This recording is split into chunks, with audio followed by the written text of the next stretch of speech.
All right. We are the Wise Asses.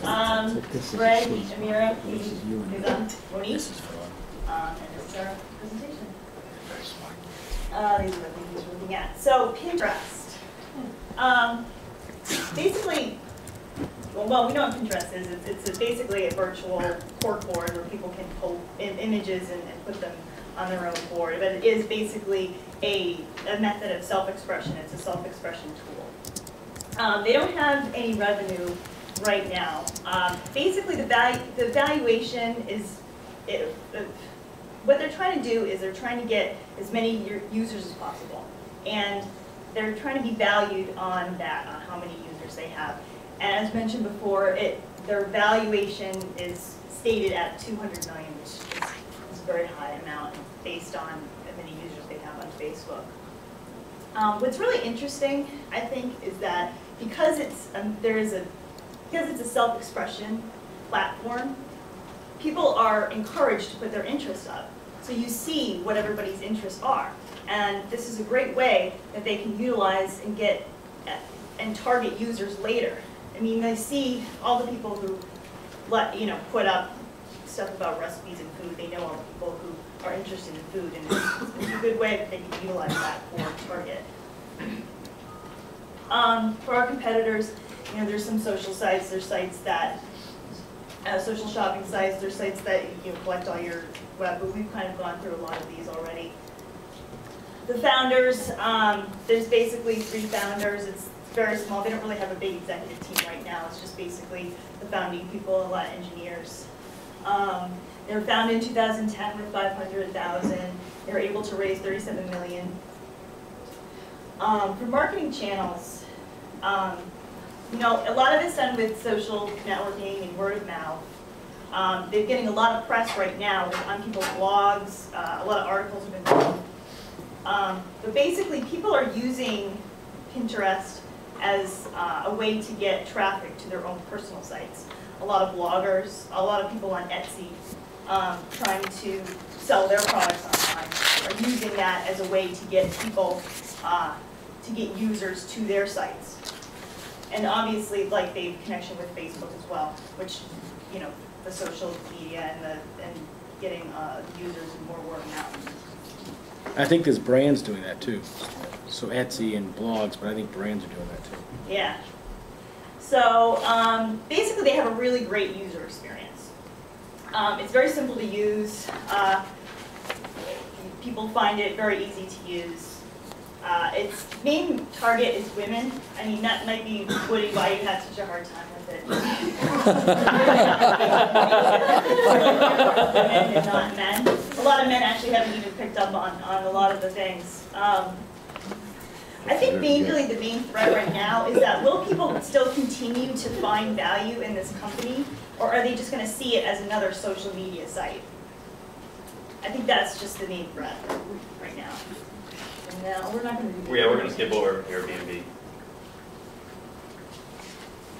So Groupon, I'm going to try and not bore you with anything that you've already heard, so if I seem a little staccato in the information that I'm giving you, that's why.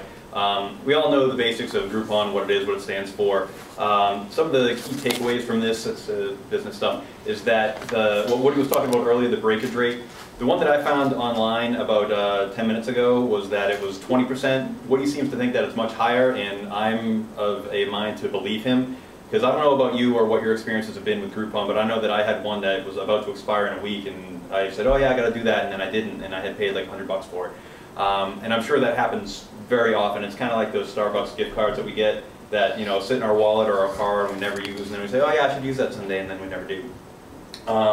One of the other things, these are all the guys that are involved with Groupon, and an interesting takeaway is that with that last $950 million funding that they had before their IPO, $810 million went towards the initial investors. So when the initial investors are getting their money out before the public can, that should tell you something about the company and their kind of tricky accounting practices that they might have, because if they're getting out and they don't believe in their own company, why should you get in and believe in it?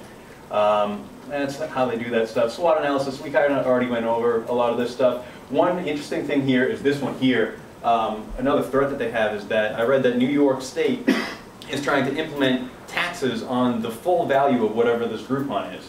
And they were the first of 6 states to try to start getting this going. And somebody has to pay for those taxes, and most likely it'll be the end consumer, which is you, the people buying the Groupon. So even though you get a massage that's valued at $200 for 25 bucks, you're going to be paying taxes on $200 worth of massage. And another thing is that if you're paying $25 for a $200 massage, why would you ever go back and pay $200 for that massage? I just wait for the next Groupon deal or Living Social deal or any number of the others that are out there to come up with this deal, and I know that that's the new level set for Groupon price. And that's Groupon. Amir's going to tell you about Spotify now. I'll try to hurry too. So Spotify, how Spotify is trying to grab customers, basically, unlike other music streaming industries, is to lock them down to the playlist that they fall in love with. And then after a while, they would want to use it offline. So basically, use it for a mobile service. And unlike other music streaming services, it offers a 6-month free usage. I mean, I'm an addict myself. And then I'll tell you the reasons why. Away from all the features that we've mentioned already, what I value the most is the local playback, because music can also be imported from either iTunes or directly from other local files.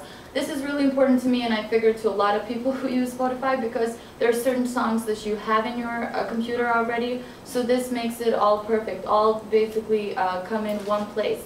And that's what other music streaming services don't offer. Spotify has over 5 million active monthly users, and 2 million of them are paying subscribers.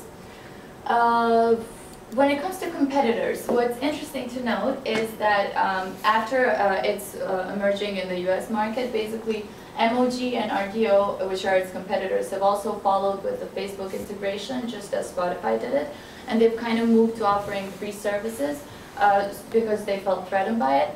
But Rhapsody, on the other hand, which is one of major competitors, even though it has only 800,000 subscribers, has kind of taken another approach. It's sort of stepping back and seeing if it's going to work, if the free offering is going to have basically customers that are for free now converting to paid subscribers. And as of now, Rhapsody is using a different strategy. It's basically only recently signed a contract with Metro PCS, which is a wireless telephone service, and basically it's getting 9 million people who already have Metro PCS to use Rhapsody as it is.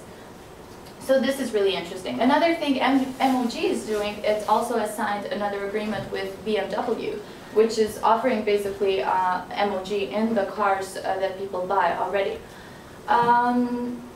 Spotify, on the other hand, has basically gotten the 100 million investment to pay for the license in the US. What's interesting to note about its revenues and losses and growth is the growth basically has been 51.9 million in 2010.